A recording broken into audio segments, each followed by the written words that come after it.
കലോത്സവ വേദികളിലെ പാട്ടുകാരൻ ജയദേവകുമാർ അന്തരിച്ചു. പ്രമേഹവും വൃക്കരോഗവും തീർത്ത അവശതകളിലും ഗാനാലാപനത്തിൽ ആശ്വാസം കണ്ടെത്തിയിരുന്ന ജയദേവകുമാർ കലയപുരം ആശ്രയ സങ്കേതത്തിലായിരുന്നു കഴിഞ്ഞിരുന്നത്. അവശതയിലായിരുന്ന ജയദേവകുമാറിനെ ആശ്രയ ജനറൽ സെക്രട്ടറി കലയപുരം ജോസിൻ്റെ നേതൃത്വത്തിൽ ഏറ്റെടുക്കുകയും ഡയാലിസിസും തുടർ ചികിത്സകളും നൽകി സംരക്ഷിക്കുകയായിരുന്നു. ഇന്നലെ വൈകിട്ടാണ് കൊട്ടാരക്കര താലൂക്ക് ആശുപത്രിയിൽ മരിച്ചത്.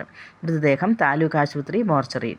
1977 കൊച്ചിയിൽ നടന്ന സംസ്ഥാന സ്കൂൾ കലോത്സവത്തിൽ ലളിതഗാനത്തിന് 2ാം സ്ഥാനവും ജില്ലാ ഉപജില്ലാ കലോത്സവങ്ങളിൽ 1ാം സ്ഥാനവും കരസ്ഥമാക്കി നാടിൻ്റെ അഭിമാനമായിരുന്നു ജയദേവകുമാർ. കുണ്ടറ അലിൻഡൽ ഉദ്യോഗസ്ഥനായിരുന്ന പിതാവിനോടൊപ്പം കൊല്ലത്തെത്തുകയായിരുന്നു. സ്കൂൾ കോളേജ് വിദ്യാഭ്യാസം കൊല്ലത്തായിരുന്നു. SN കോളേജ്, ഫാത്തിമ മാതാ കോളേജ് എന്നിവിടങ്ങളിലായിരുന്നു ഉപരിപഠനം. പിന്നീട് വർഷങ്ങളോളം ഉത്തരേന്ത്യയിലായിരുന്നു. അവിടെയുണ്ടായ അപകടത്തിൽ കാലിന് ഗുരുതര പരിക്കുപറ്റി അവശനായി കഴിഞ്ഞിരുന്ന ജയദേവകുമാറിനെ കൂട്ടുകാർ തിരികെ എത്തിച്ചു.